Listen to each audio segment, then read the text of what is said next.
"You don't live here anymore." My son-in-law said it without raising his voice. That was the worst part. He said it calmly, like he was reading a weather report, while I stood in the doorway of my own kitchen holding a 20-pound Thanksgiving turkey I had been brining for 3 days. He was leaning against the counter with his arms crossed, blocking the path to the oven, and behind him I could see my dining room table surrounded by people I had never met.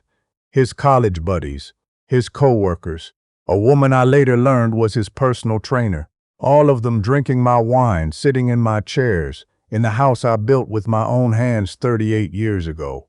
He looked me dead in the eyes and said it again. "You heard me, Henry. Put the bird down and go watch TV in the basement. Nobody wants you hovering around, making things awkward." I am 64 years old. I am a retired structural architect. I spent 41 years designing buildings that will stand long after I am gone, and for the past 3 years I let my only daughter and her husband turn me into a ghost inside my own home. Before I tell you how I burned his entire world to the ground, let me know what city or country you are listening from down in the comments. Hit the like button and subscribe to this channel if you believe that people who prey on their own family deserve to face the absolute worst consequences of their greed. I did not drop the turkey. I did not shout. I set the heavy roasting pan on the counter, wiped my hands on the dish towel, and looked past my son-in-law into the dining room. My daughter Danielle was sitting at the far end of the table, the end where my late wife Ruth used to sit every holiday for 32 years. Danielle saw me looking at her. She knew exactly what her husband had just said to me. She picked up her wine glass, took a long sip, and turned her head away. That silence told me everything. I walked out of the kitchen, down the hallway, past the photographs of Ruth holding Danielle as a baby, past the framed blueprint of this house that I had designed myself when I was 26 years old. I grabbed my coat from the front closet and stepped outside into the cold November air. I sat in my truck in the driveway for 10 minutes, staring at the warm light pouring through the windows of a home that no longer felt like mine. Let me back up. 3 years earlier, my son-in-law Jared lost his regional sales manager position. He and Danielle had a 5-year-old son, Ethan, and they were drowning in credit card debt.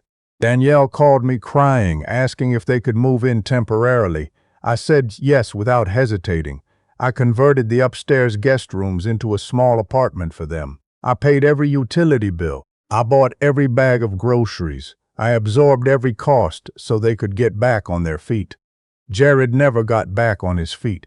He got comfortable. He started treating my house like his inheritance. He rearranged my living room furniture. He changed the locks on the back door without telling me.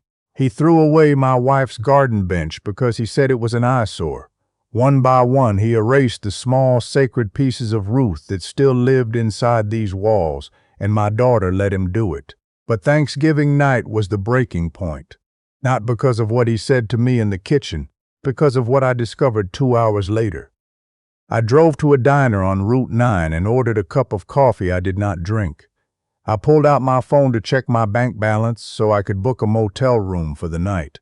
I opened the app, entered my passcode, and scrolled to my savings account. The number on the screen made my vision blur. That account held exactly $120,000. It was the life insurance payout from Ruth's policy after she died of pancreatic cancer 4 years ago. I had never touched a single dollar of it. That money was sacred. It was earmarked entirely for Ethan's college fund. It was Ruth's final gift to her grandson, the boy she held in the hospital 2 weeks before she passed, whispering into his tiny ear that she would always watch over him. The balance read $4.12. I stared at the screen for so long the waitress came over and asked if I was feeling okay. I was not feeling okay. I pulled up the transaction history, one transfer 3 days ago, Tuesday morning while I was at my annual physical across town. $119,995.88 wired to a title and escrow company in the next county. The diner suddenly felt very small and very loud. I pressed my palms flat against the table to stop my hands from shaking. My mind did what it has always done in a crisis. It stopped feeling and started calculating. Title and escrow meant real estate. Real estate meant property. Jared had taken Ruth's money and put it toward buying something. A house. A build, something massive, and the scene in the kitchen, the arrogant dismissal, the room full of strangers, the deliberate humiliation on a holiday when banks are closed for 4 days. That was not cruelty for its own sake. That was a distraction. He wanted me angry and confused and wandering around motel rooms all weekend, too heartbroken to check my finances until it was too late. I left a $5 bill on the table and drove straight to the only person I trusted. My oldest friend Mac had been a real estate litigation attorney for 35 years. We met in college. He was the best man at my wedding. He delivered the eulogy at Ruth's funeral. I called him at 11 at night on Thanksgiving and told him I needed to see him immediately. He did not ask why, he just said to come over. I sat at Mac's kitchen table and laid out the facts. No emotion, no self-pity, just data. Missing $120,000. Wire transfer to an escrow company. Son-in-law who suddenly wanted me out of my own house. Mac listened without interrupting. When I finished, his face had changed. The sympathetic friend was gone. The attorney was staring back at me. He opened his laptop and logged into the county clerk's digital records system. He typed in my name and property address. We waited while the database searched. Most of the results were old and familiar. The original deed from 1988, the mortgage satisfaction letter from 2006. But at the top of the list, highlighted in yellow, was a document filed 11 days ago. It was a general durable power of attorney. According to this document, I had voluntarily granted Jared Reed complete and unrestricted legal authority over my entire estate. Every bank account, every asset, the right to sell any property I owned, the right to make medical decisions on my behalf. According to this piece of paper, Jared and I were legally the same person. My signature was at the bottom. It was a near-perfect forgery, every loop, every slant, carefully practiced. But I remembered the specific day it was filed. 11 days ago, a Monday. Jared had offered to take my truck to the shop for an oil change, stranding me at the house all morning. That was his window. Mac scrolled down to the notary's seal. He recognized the name immediately. A guy who operated out of a failing tire shop on the south end of town. Someone Mac had encountered before in shady closings. Jared had not only forged my signature, he had paid a corrupt notary to make it look bulletproof. Mac leaned back in his chair and said quietly that this was not a family argument anymore. This was organized financial crime. But we were not done. Mac traced the escrow company's routing number through the state business registry. Within minutes, he found it. A legitimate commercial brokerage that handled high-end residential transactions. He cross-referenced Jared's name with pending property transfers. One result came back. A luxury townhouse in a gated community 40 minutes from my neighborhood. 4 bedrooms, 3-car garage, listed at $890,000. Jared made $58,000 a year in his new mid-level sales job. He drove a leased sedan. He complained about the price of gas. There was no mathematical universe in which he could afford an $890,000 property. The broker's confidential notes confirmed that $119,995 had been received as an earnest money deposit 3 days ago. Buyer listed as Jared Reed. My chest was so tight I could feel my heartbeat in my teeth. Mac kept digging. He opened the municipal property records for my home address. A red banner stretched across the top of my file. It read pending sale, my house. The house I designed on a drafting table in our first tiny apartment while Ruth was pregnant with Danielle. The house where I hand-laid every brick on the front walkway. The house where Ethan took his first steps in the living room and I caught him before he hit the coffee table. Jared was selling it to a development company for $680,000 in cash. They planned to tear it down and build luxury duplexes. The closing date was December 3rd, 6 days away. The math was simple and devastating.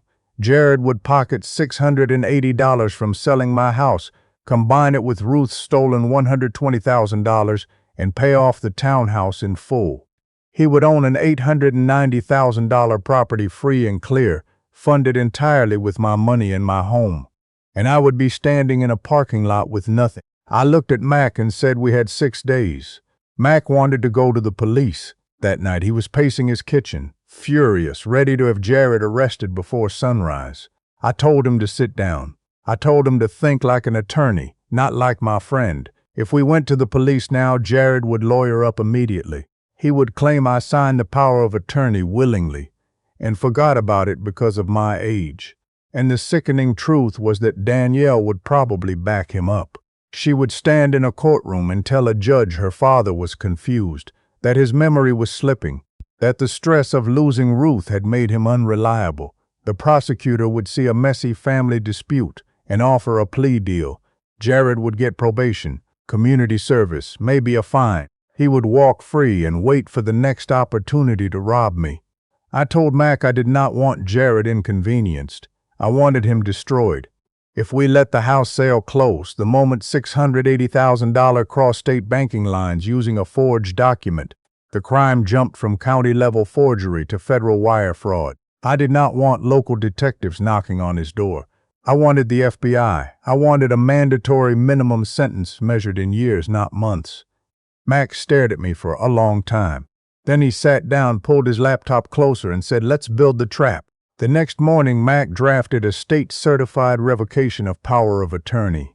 The document permanently terminated every legal authority Jared had stolen. It declared in explicit terms that I was in full command of my mental faculties and that all previous authorizations were void.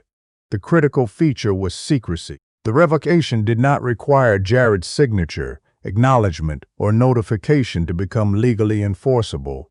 Mac uploaded it through a secure judicial filing portal reserved for senior attorneys. The state system generated a 12-digit confirmation code. The forged power of attorney was now legally dead, but Jared would receive no alert. He would walk into the closing believing he held absolute power, completely unaware that he was signing his own federal indictment. I drove home and played my part. I shuffled through the front door with my shoulders slumped. I avoided eye contact. When Jared cornered me in the hallway and told me I needed to start accepting that this house was going to change hands soon, I just nodded. When he suggested I should look into assisted living facilities because I was clearly losing my grip, I said nothing.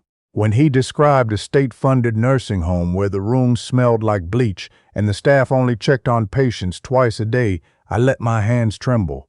He wanted a broken old man. I gave him one. The next evening, I noticed the garage door was open. Inside were stacks of brown packing boxes. Several were already sealed. One had my handwriting on the label. It contained Ruth's watercolor paintings, the ones she made during her last summer when she still had the strength to hold a brush. Jared was packing my life into cardboard. 2 days before the closing, Danielle found me in the kitchen. Her eyes were red. She grabbed my arm and whispered that I needed to cooperate with Jared. She said he was working on a deal that would change everything for their family. She said their marriage was falling apart and this was the only way to save it. She actually looked me in the eyes and asked me to stop making things difficult. She knew about the deal. Maybe not the forged signature, maybe not the stolen insurance money. But she knew Jared was using my assets to fund their new life, and she had decided that sacrificing her father was an acceptable price. I gently pulled my arm free. I looked at the daughter I raised and felt nothing. She had chosen her side. But there was more. I had hired a private investigator named Graves the day after Thanksgiving. Retired state detective. Discreet and thorough, he met me in an empty parking structure downtown and handed me a manila envelope. The photographs inside showed Jared at the townhouse, not with a real estate agent, with a woman, young, late 20s, dark hair, wearing clothes that cost more than my monthly grocery budget, his arm around her waist, kissing her in the marble foyer. Graves told me her name was Kayla. She worked at Jared's company. They had been seeing each other for almost a year. Jared had registered 2 electronic key fobs for the gated community, one for himself, one for her. There was no bedroom for Ethan. There was no space for Danielle. The townhouse was not a family home. It was an escape pod. Jared was planning to take the $680,000, finalize the townhouse, abandon his wife and son, and disappear into his new life with a woman half his age. Danielle would be left homeless with a child and a pile of debt, wondering what happened to the deal that was supposed to save her marriage. I put the photographs back in the envelope. I could not show them yet. If I confronted him now, he would panic, cancel the sale, and hide the money offshore. I needed him to complete the crime. I needed every dollar to cross those banking lines on federal record. The morning of December 3rd arrived cold and gray. Jared came downstairs in a new charcoal suit I had never seen before. He adjusted his cuffs at the kitchen counter, checked his watch, and told me to make sure all my boxes were stacked by the garage door by the time he got home. He said a van was coming tomorrow to take me to the facility. He said it with a smile. Danielle came down in her bathrobe, kissed him, straightened his tie, and told him she was proud of him. She had no idea that the man she was kissing had already furnished bedroom for another woman with money stolen from her dead mother's insurance policy. Jared walked out the front door. I waited 10 minutes. Then I grabbed my briefcase and drove to the regional bank headquarters downtown. Mac was already on the steps, dark suit, leather briefcase, face like granite. We walked through the lobby, bypassed the teller lines, and were escorted to the office of the senior branch manager, a woman named Pauline, who recognized Mac from previous litigation. Mac did not sit down. He placed both hands on her desk and told her we were facing an active case of elder financial exploitation and imminent federal wire fraud. He demanded an immediate hard freeze on every account tied to my Social Security number. I handed Pauline my ID. She pulled up my account when she saw the empty savings balance, and I showed her the state-certified revocation with the 12-digit confirmation code. The color left her face. She understood. She typed an emergency override sequence and hit execute. A red banner flashed across her monitor. Total freeze. Every account, every routing number, every credit line, completely locked. Then she called the Federal Fraud Division. She read them my Social Security number, the confirmation code, the escrow routing numbers. She flagged Tyler's account for incoming wire intercept. The federal banking system woke up and locked its jaws around the trap. We sat in Pauline's office and watched the monitor. The escrow account balance read 0. At 9:47 a.m., an incoming commercial wire transfer of $680,000 appeared on the screen. For one fraction of a second, the number flickered green. Then it hit the freeze. The screen turned red. Transaction denied. Account permanently suspended. The funds were instantly seized by the fraud division. The system automatically flagged the transfer as suspected federal wire fraud because it crossed state banking lines using a forged legal instrument. The FBI received an automated alert packet with Jared's name, Social Security number, and the address of the title company where he was currently sitting. Mac took off his glasses and leaned back. Neither of us spoke. We did not need to. I drove home. I parked in the garage next to the packing boxes full of my life. I walked inside, hung up my coat, and sat down in my leather recliner in the living room. The same chair Jared had been threatening to throw in the dumpster for months. Mac arrived 15 minutes later with 2 men in dark suits, federal financial crimes investigators. They positioned themselves in the shadows of the living room archway, where they could not be seen from the front hall. Max stood next to my chair. We waited. We did not wait long. The screech of tires on the driveway cut through the quiet house. Through the front window, I watched Jared's leased sedan jump the curb and skid across the pavement. He fell out of the driver's seat with his tie loose and his face the color of raw meat. He kicked the front door so hard the frame cracked. He stormed down the hallway screaming my name, demanding to know what I had done to the accounts, calling me a senile old fool who had ruined everything. He rounded the corner into the living room and stopped dead. He saw me sitting calmly in my chair. He saw Mac standing beside me with his arms crossed, and then his eyes moved to the 2 men stepping out of the shadows with gold federal badges on their belts. The blood drained from his face so fast I thought he would pass out. He stammered that this was a misunderstanding, a simple family business arrangement, that I had signed the documents willing. He called me Dad, a word he had never used in 3 years of living under my roof. The lead investigator did not smile. He stepped forward and laid out the charges in a voice that filled the room: criminal forgery, aggravated elder financial exploitation, federal wire fraud involving $680,000 transferred across state banking lines. using a document confirmed as a malicious forgery by the state registry. He told Jared that federal wire fraud carried a mandatory minimum of 10 to 15 years in a federal penitentiary. Jared's knees buckled. He grabbed the back of the sofa to stay upright. His mouth opened and closed, but no words came out. Then the back door opened and Danielle walked in. She had been picking up Ethan from a neighbor's house. She stepped into the living room and froze. She saw the federal badges. She saw her husband white-faced and shaking. She looked at me sitting quietly in my chair, and Jared, the man she had kissed goodbye 4 hours ago, the man she had told she was proud of, did exactly what a coward does when the walls close in. He pointed his finger directly at Danielle and screamed that the entire scheme was her idea. He shouted that she hated me, that she forced him to forge the documents, that she masterminded everything. Danielle dropped her car keys. They hit the floor and the sound echoed through the room like a gunshot. I stood up. I picked up my briefcase, opened it, and pulled out the manila envelope. I walked to the coffee table and spread the photographs across the glass surface. Jared and Kayla in the townhouse lobby. Jared and Kayla at a restaurant. Jared signing for custom furniture being delivered to a home that had no room for his wife or his son. I looked at Danielle and told her the truth. Jared was never buying a house for their family. He registered 2 key fobs, one for himself and one for a 28-year-old woman from his office. The townhouse had no child's bedroom. He was planning to take the money, abandon her and Ethan, and start a new life. She was never part of his future. She was just the cover story.